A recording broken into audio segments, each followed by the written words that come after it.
Hi friends, ಎಲ್ಲರಿಗೂ ನಮಸ್ಕಾರ. Friends, ಇವತ್ತು ಒಂದು ಸಣ್ಣ ವ್ಲಾಗನ್ನು ಹಾಕ್ತಾಯಿದ್ದೀನಿ. ಪ್ಲೀಸ್ ಸಪೋರ್ಟ್ ಮಾಡಿ. ನಾನು ಅಕ್ಕನ ಮನೆಗೆ ಬಂದಿದ್ದೀನಿ ಅಂತ ಹಿಂದಿನ ವೀಡಿಯೋಗಳಲ್ಲಿ ತೋರಿಸಿದ್ದೆ ನಿಮಗೆ. ಇವತ್ತು ನಾನು 11 ಗಂಟೆ ಆಗ್ತಾ ಬಂದಿದೆ. ಈಗ ನಾವು ಕೆಳಗಡೆ ಬಂದಿದ್ವಿ. ನನ್ನ ಮಗಳಿಗೆ ನಮ್ಮಮ್ಮ ಸೈಕಲ್ ಕೊಡಿಸಿದ್ದಾರೆ. ಅವಳು ಈಗ ಓಡಿಸ್ತಾ ಇದ್ದಾಳೆ. ಇದು ಫಸ್ಟ್ ಡೇ ಅವಳದು ಸೈಕಲ್ ಓಡಿಸ್ತಾ ಇರೋದು. ಅವಳ ಹತ್ರ ಒಂದು ಚಿಕ್ಕ ಸೈಕಲ್ ಇತ್ತು. ಅದಕ್ಕೋಸ್ಕರ ಈಗ ಅವಳಿಗೆ ಈಗ ಎತ್ತರ ಆಗಿದ್ದಾಳೆ, ಸ್ವಲ್ಪ ದೊಡ್ಡ ಸೈಕಲ್ ಬೇಕು ಅಂತ ಹೇಳಿ ತೊಗೊಂಡ್ವಿ. ಅವಳು ಪ್ರಾಕ್ಟೀಸ್ ಮಾಡ್ತಾಯಿದ್ಲು. ಇವರ ಒಂದು ಅಪಾರ್ಟ್ಮೆಂಟಲ್ಲಿ ಗಾರ್ಡನ್ ತುಂಬ ಚೆನ್ನಾಗಿದೆ. ನಾನು ಲಾಸ್ಟ್ ಟೈಮ್ ಬಂದಾಗೂ ಕೂಡ ವಿಡಿಯೋ ಹಾಕಿದ್ದೆ ನೋಡಿ. ದಾಸವಾಳ ಗಿಡ, ಶೋ ಪ್ಲ್ಯಾಂಟ್ಸು ಎಲ್ಲನೂ ಹಾಕಿದ್ದಾರೆ ಇವರು. ನೋಡೋದಕ್ಕೆ ತುಂಬ ಚೆನ್ನಾಗಿ ಅನಿಸುತ್ತೆ. ಈ ಕಲರ್ ಅಂತೂ ನೋಡಿ ಎಷ್ಟು ಚೆನ್ನಾಗಿದೆ ಅಂತ, ಪಿಂಕ್ ಕಲರಲ್ಲಿ. ಪಿಂಕ್ನಲ್ಲೇ ಸುಮಾರು ವೆರೈಟಿ ಬರುತ್ತೆ ಕಲರ್ಸು ಎಲ್ಲ. ತುಂಬ ಚೆನ್ನಾಗಿ ಮೇಂಟೈನ್ ಮಾಡಿದ್ದಾರೆ ಗಾರ್ಡನ್ ಎಲ್ಲ. ಮಕ್ಕಳಿಗೆ ಆಟ ಆಡೋದಕ್ಕೆ ಜಾಗ ಅದು ಎಲ್ಲ ಚೆನ್ನಾಗಿದೆ. ನನ್ನ ಮಗಳು ಕೂಡ ಪ್ರಾಕ್ಟೀಸ್ ಮಾಡ್ತಾಯಿದ್ಲು. ಅವಳು ಒಂದೆರಡು ರೌಂಡ್ ಹಾಕಿದ್ಲು ಪೂರ್ತಿಯಾಗಿ. ತುಂಬ ದೊಡ್ಡದಿದೆ ಇವ್ರದ್ದು ಅಪಾರ್ಟ್ಮೆಂಟ್ ಎಲ್ಲ. ಹೀಗಾಗಿ 2 ರೌಂಡ್ ಹಾಕಿದ್ಲು ಅವಳು. ಸ್ವಲ್ಪ ಇನ್ನೂ ಪೂರ್ತಿ ಪರ್ಫೆಕ್ಟಾಗಿ ಬರಲ್ಲ ಅವಳಿಗೆ, ಬಟ್ ಸೈಕಲ್ ಹೊಡಿತಾಳೆ. ಇನ್ನೊಂದು ಸ್ವಲ್ಪ ಪ್ರಾಕ್ಟೀಸ್ ಆಗಬೇಕಷ್ಟೆ. ಇಲ್ಲಿ ಪ್ರಾಕ್ಟೀಸ್ ಮಾಡೋದಕ್ಕೆ ತುಂಬ ಚೆನ್ನಾಗಿದೆ. ಹಂಗಾಗಿ ಇಲ್ಲಿ ಅವಳಿಗೆ ಪ್ರಾಕ್ಟೀಸ್ ಮಾಡಿಸ್ತಾ ಇದ್ದೀನಿ ನಾನು. ಅವಳು ಕೂಡ ತುಂಬ ಖುಷಿ ಆಗುತ್ತೆ. ಯಾಕಂದರೆ ಅಪಾರ್ಟ್ಮೆಂಟ್ಗಳಲ್ಲಿ ಏನಾಗುತ್ತೆ, ಒಂಥರ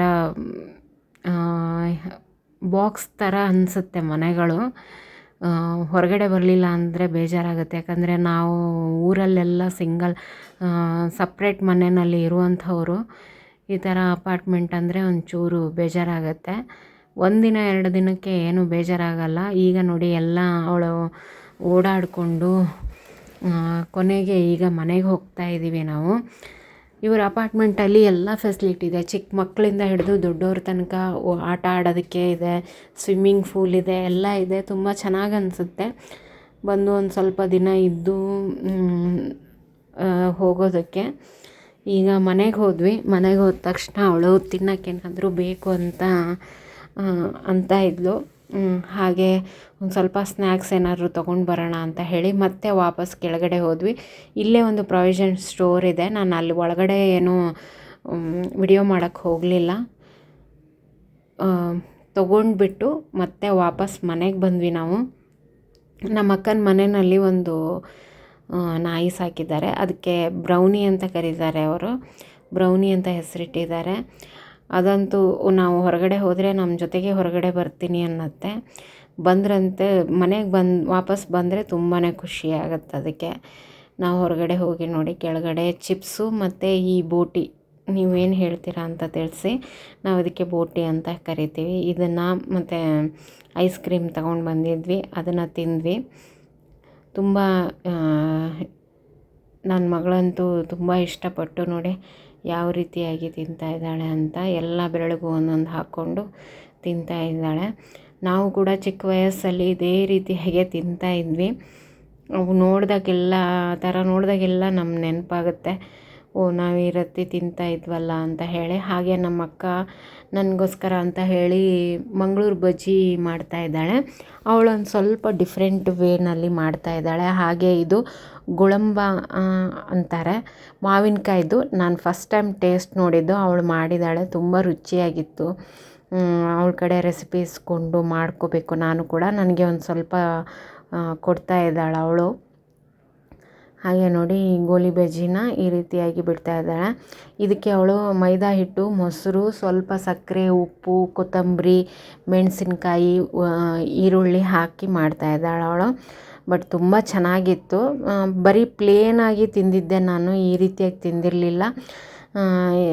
ಈ ರೀತಿಯಾಗಿ ಒಂದೊಂದನ್ನೇ ಬಿಡ್ತಾ ಇದ್ದಾಳೆ. ಟೇಸ್ಟ್ ತುಂಬ ಚೆನ್ನಾಗಿರುತ್ತೆ. ಯಾಕಂದರೆ ಎಲ್ಲ ಉಳ್ಳಾಗಡ್ಡಿ, ಕೊತ್ತಂಬರಿ, ಹಸಿಮೆಣಸಿನ್ಕಾಯಿ ಇರೋದ್ರಿಂದ ತುಂಬ ಚೆನ್ನಾಗಿ ಅನಿಸುತ್ತೆ. ಸ್ವೀಟು ಜಾಸ್ತಿ ಹಾಕಲ್ಲ ಇದಕ್ಕೆ, ಸ್ವಲ್ಪನೇ ಹಾಕೋದು.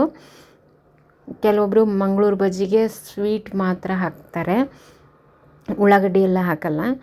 ಬಟ್ ಇದು ತುಂಬ ಚೆನ್ನಾಗಿ ಅನ್ನಿಸ್ತು. ಅವಳೇನಾದರೂ ಸ್ಪೆಷಲ್ಲಾಗಿ ಮಾಡೋದು ಕಲ್ತಿದ್ರೆ ಅಥವಾ ಅವಳೇನು ಸ್ಪೆಷಲ್ ಮಾಡ್ತಾಳಲ್ಲ ಅದನ್ನೆಲ್ಲ ನಾನು ಮಾಡಿಸ್ಕೊಂಡು ತಿಂತೀನಿ ಬಂದಾಗ ಒಂದು ಸರಿ. ಆಮೇಲೆ ನಾನೇನು ಮಾಡ್ತೀನಲ್ಲ ಅದು ಅವಳಿಗೆ ಯಾವ್ದು ಇಷ್ಟ ಆಗುತ್ತೆ ನೋಡಿ ಅದನ್ನು ನಾನು ಅವಳಿಗೆ ಮಾಡಿಕೊಡ್ತೀನಿ. ನಾವಿಬ್ಬರು ಇದೇ ರೀತಿಯಾಗಿ ಮಾಡ್ಕೊಳ್ಳೋದು. ನಾನು ಇಲ್ಲಿ ಬಂದಾಗ ಒಂದು ಸಾರಿ ನಾನು ಮಕ್ಳಿಗಾಯಿತು ಅವಳಿಗಾಯಿತು ಅವಳಿಗೇನು ಇಷ್ಟ ಅದನ್ನು ನಾನು ಮಾಡಿಕೊಡ್ತೀನಿ. ಇಬ್ಬರು ಆರಾಮಾಗಿ ಟೈಮ್ ಸ್ಪೆಂಡ್ ಮಾಡಿಕೊಂಡು ಕೂತ್ಕೊಂಡು ತಿಂತೀವಿ. ತುಂಬ ಚೆನ್ನಾಗಿ ಅನಿಸುತ್ತೆ ಈ ರೀತಿ ಟೈಮ್ ಸ್ಪೆಂಡ್ ಮಾಡೋದು. ಏಕೆಂದರೆ ಊರಲ್ಲಿದ್ದಾಗ ನಾವೇ ಮನೆಯಲ್ಲಿ ಇರ್ತೀವಿ, ಜೊತೆಗೆ ಯಾರೂ ಇರಲ್ಲ. ಕೆಲವೊಂದು ಸಾರಿ ಎಲ್ಲರೂ ಅವ್ರವ್ರ ಕೆಲಸ ಅದು ನೋಡ್ಕೊಂಡು ಹೋಗ್ಬಿಡ್ತಾರೆ. ಈ ರೀತಿ ಟೈಮ್ ಕಳೆಯೋದು ಈ ರಜೆ ಟೈಮಲ್ಲಿ ಮಾತ್ರ. ನಾವು ಇಲ್ಲಿ ಬಂದಾಗ ಮಾತ್ರ ಈ ಟೈಮ್ ಕಳಿಯೋಕ್ಕಾಗತ್ತೆ, ಇಲ್ಲಾಂದರೆ ಆಗಲ್ಲ ನಮಗೆ. ನೋಡಿ ಗೋಳಿ ಬಜ್ಜಿ ಕೂಡ ರೆಡಿ ಆಯಿತು, ಗುಳಂಬ ಕೂಡ ರೆಡಿಯಾಗಿದೆ. ಅದು ಕೂಡ ತುಂಬ ಚೆನ್ನಾಗಿದೆ ಫ್ರೆಂಡ್ಸ್. ಅದು ಒಂದು ಸಾರಿ ಮಾಡ್ಕೋಬೇಕು ನಾನು ಕೂಡ. ಇಲ್ಲಿ ನೋಡಿ ಗ್ರೀನ್ ಚಟ್ನಿ ಜೊತೆಗೆ ಈ ಒಂದು ಮಂಗಳೂರು ಬಜ್ಜಿನ ತಿಂದರೆ ತುಂಬಾ ಚೆನ್ನಾಗಿರುತ್ತೆ ಟೇಸ್ಟು. ನನಗಂತೂ ತುಂಬಾ ಇಷ್ಟ ಆಯಿತು. ನಾನು ಈ ರೀತಿ ಉಳ್ಳಾಗಡ್ಡಿ ಹಸಿಮೆಣಸಿನ್ಕಾಯಿ ಹಾಕಿ ಮಾಡಿರಲಿಲ್ಲ ಒಂದು ಸರಿನೂ. ಇನ್ಮೇಲೆ ಟ್ರೈ ಮಾಡಬೇಕು. ಮೈದಾ ಹಿಟ್ಟು ಯಾವಾಗಾದರೂ ಒಂದು ಸರಿ ತಿಂದರೆ ಏನೂ ಸಮಸ್ಯೆ ಇಲ್ಲ, ನಾವೇನು ದಿನ ತಿನ್ನಲ್ಲ ಅಲ್ವಾ, ಹಾಗಾಗಿ. ಆದರೆ ತುಂಬ ರುಚಿಯಾಗಿತ್ತು. ಇಬ್ಬರು ಮಾತಾಡಿಕೊಂಡು ತಿಂದ್ವಿ. ಹಾಗೆ ಇದು ಮಧ್ಯಾಹ್ನದ ಮೇಲೆ ಸಂಜೆಗೆ ಅಂತ ಹೇಳಿ ಚಿಪ್ಸ್ ಕರಿತಾ ಇದ್ವಿ.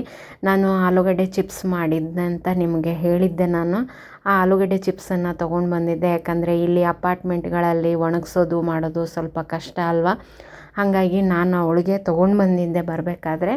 ಅವನ್ನೇ ಕರೆದ್ಬಿಟ್ಟು ಅದಕ್ಕೆ ಉಪ್ಪು ಖಾರ ಮತ್ತು ಸಕ್ಕರೆ ಪುಡಿನ ಒಂದು ಪ್ಲೇಟಲ್ಲಿ ಕಲಿಸ್ಬಿಟ್ಟು ಅದನ್ನೇ ಅವಳು ಹಾಕ್ತಾ ಇದ್ದಾಳೆ. ನಿಮಗೆ ಖಾರ ಉಪ್ಪು ಎಷ್ಟು ಬೇಕು ಅಷ್ಟು ಹಾಕ್ಕೊಂಡು ಉದುರಿಸ್ಕೊಂಡ್ರೆ ನೀವು ಹೊರಗಡೆ ಪ್ಯಾಕೆಟ್ ಚಿಪ್ಸ್ ತರೋದೇ ಬೇಕಾಗಿಲ್ಲ, ಅಷ್ಟು ಚೆನ್ನಾಗಿರುತ್ತೆ. ನಮ್ಮ ಸೃಷ್ಟಿಗೆ ಈ ಚಿಪ್ಸ್ ಅಂದರೆ ತುಂಬ ಇಷ್ಟ. ಹೊರಗಡೆದು ಎಷ್ಟು ತಿಂದ್ರೂ ಈ ಚಿಪ್ಸ್ ತಿನ್ನೋದಕ್ಕೆ ಅವಳಿಗೆ ತುಂಬ ಖುಷಿ ಪಡ್ತಾಳೆ. ನಾನು ನಿನ್ನೆ ಡಿಮಾರ್ಟು ವಿಶಾಲ್ ಮಾರ್ಟ್ಗೆಲ್ಲ ಹೋಗಿದ್ದೆ. ಅಲ್ಲಿ ನನ್ನ ಮಗಳಿಗೆ ಬ್ಯಾಗ್ ತೊಗೊಂಡು ಬಂದಿದ್ದೀನಿ. ಅವಳು ಅದನ್ನು ಹಾಕ್ಕೊಂಡು ನೋಡ್ತಾ ಇದ್ಲು. ಅವಳಿಗೆ ತುಂಬಾ ಇಷ್ಟ ಆಗಿದೆ ಬ್ಯಾಗು, ಚೆನ್ನಾಗಿದೆ ಅಂತ ಹೇಳ್ತಾ ಇದ್ಲು ಅವಳು. ಹಾಗೆ ಮಧ್ಯಾಹ್ನಕ್ಕೆ ಊಟಕ್ಕೆ ಈ ಒಂದು ಅನ್ನ ಮತ್ತು ಸೊಪ್ಪಿನ ಸಾರು, ನುಗ್ಗೆಕಾಯಿ ಸೊಪ್ಪಿನ ಸಾಂಬಾರು, ತುಪ್ಪ, ಗುಳುಂಬ, ಹಾಗೆ ಒಂದು ಸ್ವಲ್ಪ ಚಿಪ್ಸನ್ನು ತಗೊಂಡಿದ್ದೀನಿ ನಾನು. ತುಂಬ ರುಚಿಯಾಗಿತ್ತು. ನೀವು ಕೂಡ ಊಟ ಮಾಡೋಣ ಬನ್ನಿ. ಹಾಗೆ ಈ ವಿಡಿಯೋನ ಇಲ್ಲೇ ನಾನು ಮುಗಿಸ್ತೀನಿ. ಯಾಕಂದರೆ ನನ್ನ ಮಗಳದ್ದು ಊಟ ಆಯಿತು, ಈಗ ನಾನು ಊಟ ಮಾಡಬೇಕು. ಬನ್ನಿ ಊಟ ಮಾಡೋಣ ಎಲ್ಲರೂ. ಈ ವಿಡಿಯೋ ಇಷ್ಟ ಆದರೆ ಒಂದು ಲೈಕ್ ಮಾಡಿ ಫ್ರೆಂಡ್ಸ್. ಇನ್ನೂ ತನಕ ನನ್ನ ಚಾನಲ್ ಸಬ್ಸ್ಕ್ರೈಬ್ ಮಾಡಿಲ್ಲ ಅಂದರೆ ಸಬ್ಸ್ಕ್ರೈಬ್ ಮಾಡಿಕೊಂಡು ವಿಡಿಯೋಗಳನ್ನು ನೋಡಿ. Thank you.